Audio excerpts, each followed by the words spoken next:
Nous allons voir maintenant la technique de preuve qui est la preuve par induction.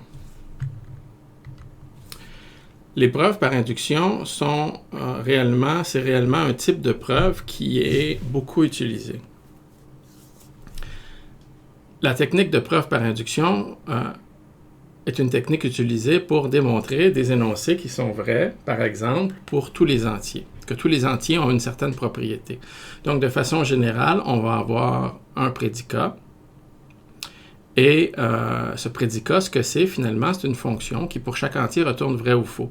Et ce qu'on veut montrer, c'est que tous les entiers, à partir d'un certain seuil, possèdent cette propriété. Donc, pour tous les entiers, à partir d'un certain seuil, le prédicat est vrai. Alors, comment on va faire une preuve par induction? Premièrement, on va faire ce qu'on appelle la base. Donc, on va démontrer que pour le premier entier n0, l'énoncé est effectivement vrai. Que l'entier n0 possède le prédicat. Finalement, la partie la plus importante et la plus difficile normalement est le pas d'induction. Donc, le pas d'induction, ce qu'on va faire, c'est qu'on va montrer que pour tout entier qui est strictement plus grand que notre point de départ, si on suppose que l'énoncé est vrai pour l'entier n-1, ça nous permet de démontrer qu'il va aussi être vrai pour l'entier n. Et donc, on aura démontré que P de n-1 implique P de n. Et si vous avez P de n0 et que vous avez que P de n-1 implique P de n, on aura que, par exemple, P de n0 implique P de n plus 1. P de n0 plus 1. Et P de n0 plus 1 implique P de n0 plus 2, qui implique P de n0 plus 3, etc. Et donc, on aura démontré l'énoncé sera vrai pour tout entier plus grand ou égal à n0. Donc, exemple de preuve par induction, imaginez qu'on veut démontrer l'énoncé suivant. C'est-à-dire que pour tous les entiers, on a que la somme des cubes est égale à la formule suivante, qui est n fois n plus 1 sur 2, tout ça au carré. Comment on peut démontrer cet énoncé? On va faire une preuve par induction sur n, pour n variant de 1 jusqu'à l'infini. Donc, le prédicat P de n, ça va être que la sommation des n premiers entiers au cube est égale à la formule suivante. On veut donc démontrer que le prédicat est vrai pour tous les entiers plus grands ou égal à 1. Donc, comment on va procéder? Premièrement, on va faire ce qu'on appelle la base d'induction. On va commencer par régler le cas n égale 1. En général, la base d'induction, c'est très facile. Le cas n égale 1, on veut démontrer la formule. Ici, vous voyez, on veut démontrer cette formule-là. C'est toujours cette formule-là qu'on veut démontrer, mais dans le cas ici, on veut la démontrer pour le cas n égale 1. Donc, quand n égale 1, finalement, on fait varier i de 1 à 1, donc on va avoir 1 au cube qui est égal à 1. Et 1 au cube, c'est 1 fois 2 sur 2, 1 au carré. Et donc, on a ici, en remplaçant 1 par sa valeur n, on a la formule. J'ai mis beaucoup de détails ici, mais vraiment, la base d'induction, normalement, c'est simple. Maintenant, le pas d'induction, on va montrer que pour n plus grand que 1, P de n-1 implique P de n. Et donc, on va utiliser ici notre hypothèse d'induction. Comment on va faire ça? Ce qu'on veut montrer, c'est la formule suivante. On veut montrer que l'expression en haut à gauche ici est égale à l'expression en bas à droite. OK? Même chose que pour la base, sauf que là, cette fois-ci, on veut le démontrer pour tout n plus grand que 1. Et comment on va faire? On va utiliser l'hypothèse d'induction. Pour utiliser l'hypothèse d'induction, on doit, en fait, réussir à produire le cas n-1. Donc, pour produire le cas n-1, on extrait le dernier terme, n cube, et on obtient que i varie de 1 jusqu'à n-1 di cube plus n cube. Ayant extrait le cas n-1, on peut, par hypothèse d'induction, supposer que la formule est vraie, par hypothèse d'induction encore une fois, et finalement, en faisant des manipulations algébriques que vous voyez ici, en arriver à la conclusion. On aura donc que la formule est vraie pour n sous hypothèse d'induction. Et comme la formule est vraie pour 1 et la formule est vraie pour n sous hypothèse d'induction, alors on a que la formule est bonne pour tous les entiers. Nous allons voir maintenant un exemple de preuve par induction structurelle. Pour faire une preuve par induction structurelle, il faut premièrement avoir une structure qui est définie de façon récursive. Alors, je vais définir ce que c'est un bon parenthésage. Un parenthésage, qu'est-ce que c'est? Bien, en fait, un parenthésage, c'est une chaîne qui contient seulement des parenthèses ouvrantes et fermantes, mais telles que chaque parenthèse ouvrante est bel et bien associée à une parenthèse fermante. Donc, pour définir cet ensemble-là de façon récursive, on va dire que premièrement, la chaîne de caractères ouvre-ferme est un bon parenthésage. Et ça, c'est notre base au niveau de notre définition récursive. Ensuite de ça, on va avoir deux règles. La première règle, R1, dit que si j'ai un bon parenthésage, je peux le mettre entre parenthèses. C'est une règle de construction et je vais obtenir, de nouveau, un bon parenthésage. Donc, une première règle de construction. Ma deuxième règle de construction dit que si j'ai deux parenthésages qui sont des parenthésages corrects, qui sont déjà obtenus par les règles précédentes, alors, si je concatène les deux parenthésages, je vais obtenir un parenthésage correct. Si vous voulez, ici, j'ai un exemple de construction. Par la base de l'induction, j'ai le parenthésage suivant qui est un parenthésage correct.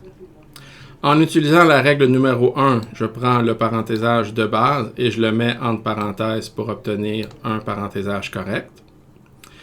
Finalement, en concaténant le parenthésage de base et le parenthésage que j'ai construit ici, en les concaténant dans cet ordre-là, j'obtiens un parenthésage plus complexe et finalement, en mettant ce parenthésage-là entre parenthèses, j'obtiens de nouveau, encore une fois, un parenthésage plus complexe, et etc.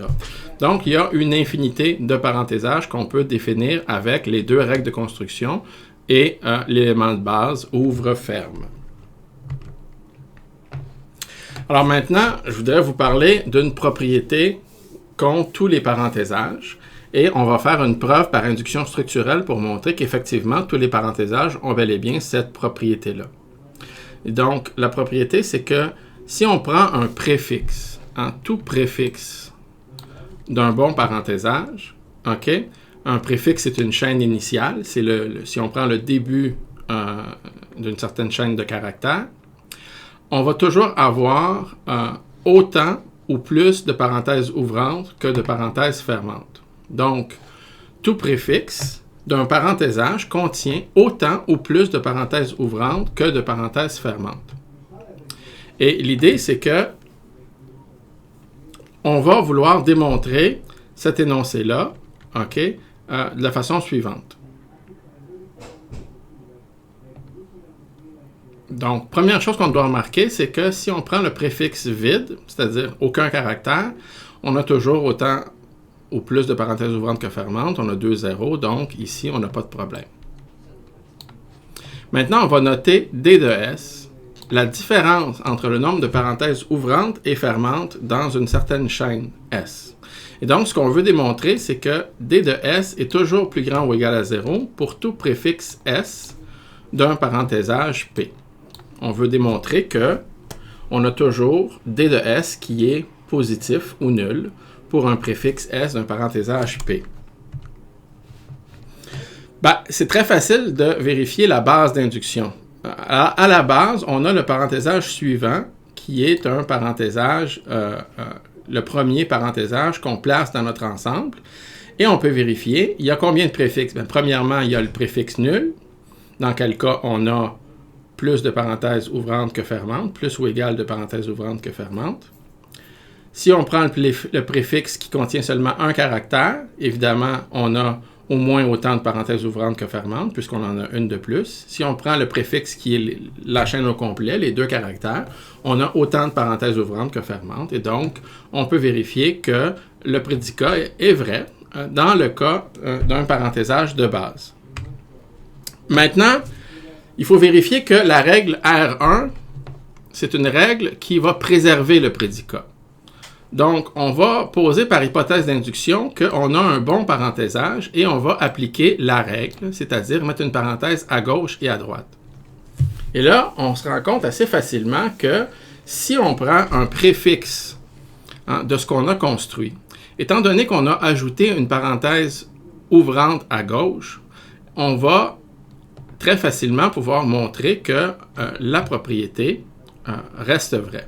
Si je prends un préfixe ici de ma chaîne, eh bien, si le préfixe est de la forme parenthèse ouvrante suivie d'un certain morceau de P, bien, on va avoir 1 plus D de ce préfixe S-là, mais par hypothèse d'induction, D de S est positif.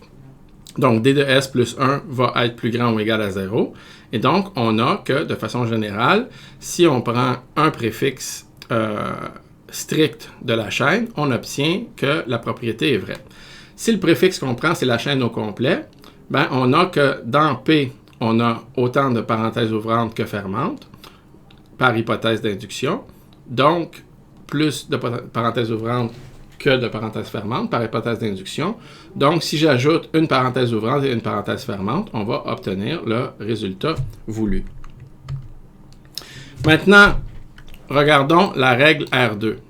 Est-ce que la règle R2 va préserver la propriété?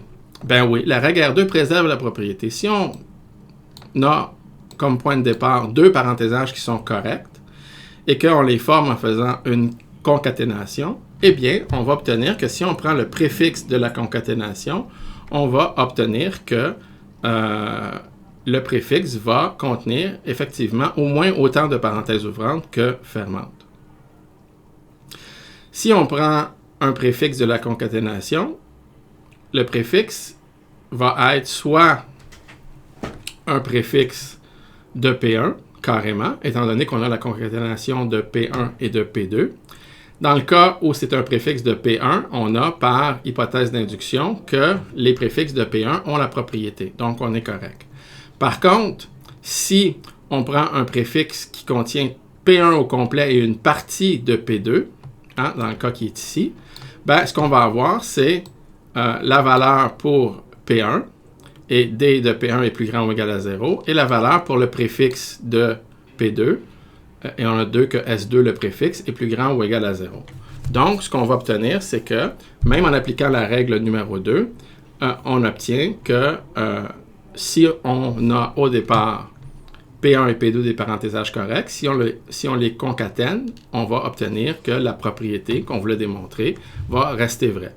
Et donc, comme on a démontré la propriété pour la base d'induction et pour toutes les règles, alors on peut dire maintenant que tout parenthésage a la propriété.